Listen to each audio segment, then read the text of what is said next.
right. Welcome back in, guys. Trey Lowell here with Lowell Productions. Today's video, we're going to spend some time with the Zhiyun Weebill S paired up with the PANASONIC GH4. Reason being, no image stabilization. And our lens today as well, we've deactivated our stabilization. So we're going to see how this particular setup performs coming up next.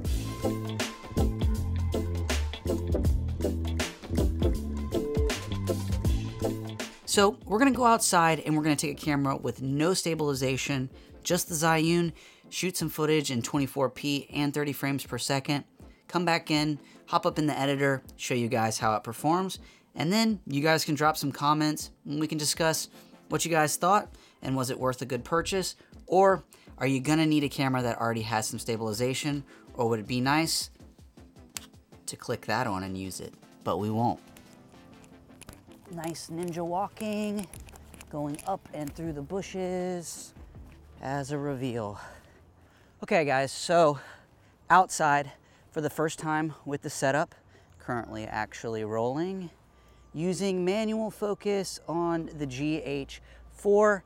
And if you want to just see kind of shooting 30 frames per second, 4K, shooting at a high f-stop, as long as we keep the same distance, I will keep my focus. And for some of these shots, even when I'm coming in and out, I would even say I forgive some of the focus because I'm shooting at a nice high f-stop and they're big wides for the most part, or at least wide for the GH4. Okay, we'll do a little pause ski here. So a little bit of a reference point in regards to what the functionality I'm actually using. I'm actually using the lock mechanism in regards to my mode. Love it. It basically locks the camera. It doesn't matter if I go up or down or side to side, it's gonna stay in place. And then I also, with the joystick, have the ability to move it around. Honestly, for most of my shots, I'm probably gonna use the lock. I don't really like the follow mode or anything like that, but stop yapping, let's start filming. All right, 30 frames per second, 1080p, let's go. This would be like straight up vlog mode, like if I were just kind of talking to camera. What do you guys think stability wise? We have no image stabilization. I've got the pan follow or whatever it is. Yeah, no stabilization at all except for the gimbal itself. And yeah, I wouldn't consider this a super heavy setup, but that Canon piece of glass is no stinking joke. And I mean, I can even feel it just kind of holding this particular setup right now.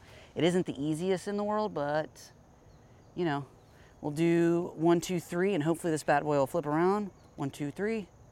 Bam, there it goes. Go back into lock mode, which we are, my favorite, and we're coming at you guys.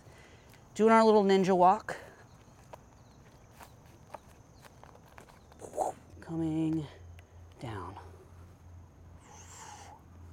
And I mentioned shooting 24 earlier. I'm gonna probably just do 30 to give flexibility in regards to being able to do some slow motion in post-production. I've never been a big fan of shooting 30 frames until I recently did 30 and 60 in regards to B-roll footage.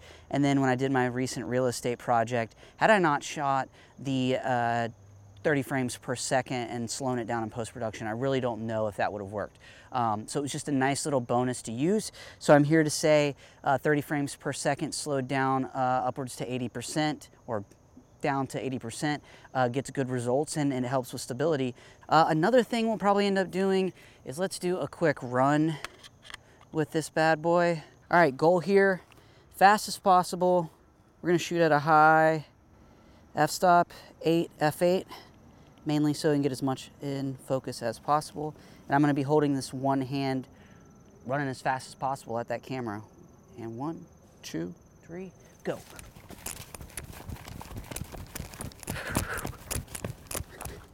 Okay, so that was a little bit of a glimpse at running with that 30 frames per second handheld underslung mode.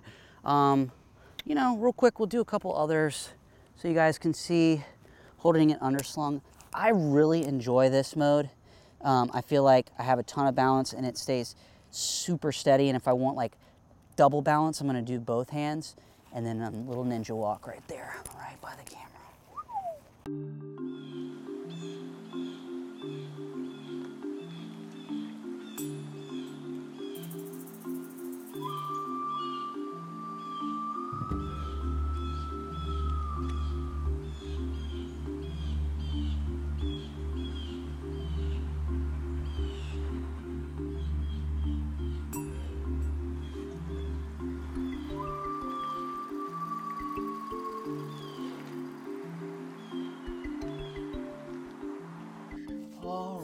Alrighty.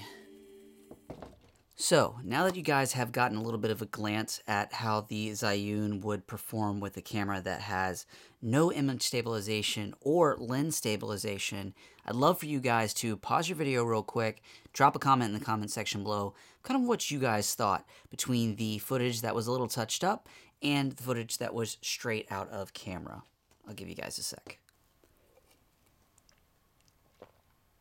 So my thoughts in regards to how the gimbal functioned with the camera with this particular setup was, it kind of delivered exactly what I was expecting. Smooth footage, jitters definitely noticeable, but when we add warp stabilization and we slowed down the footage, you could tell there was potential for this footage to be really smooth if it wasn't already. Now I do know that there were a couple pieces of footage where slight bumps, jitters towards the edge. So the reason that we did this video is to really kind of, in a nutshell, sum it up for you guys of how this gimbal would function in what I would consider one of the worst case scenarios.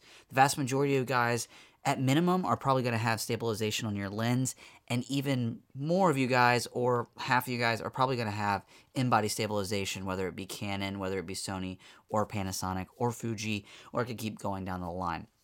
So the point being is that I really do think had you clicked on just the image stabilization on the lens, it really would take it to that next level. So for roughly about $350, I do think the Zhiyun crane is going to be a tool that can really come in handy. So if you're in the market for a gimbal and you've got a big gig coming up where you do know you have some walk and talk, maybe it's real estate, or you really need that extra steadiness for your camera or camera setup, this is going to be a great bang for the buck, and if you're going to make some cash, it's probably going to pay for itself.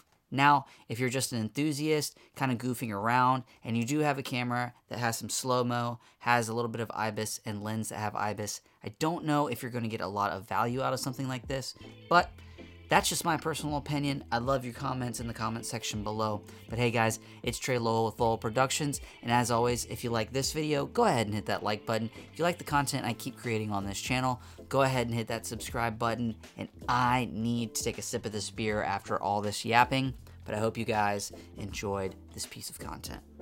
I'm out.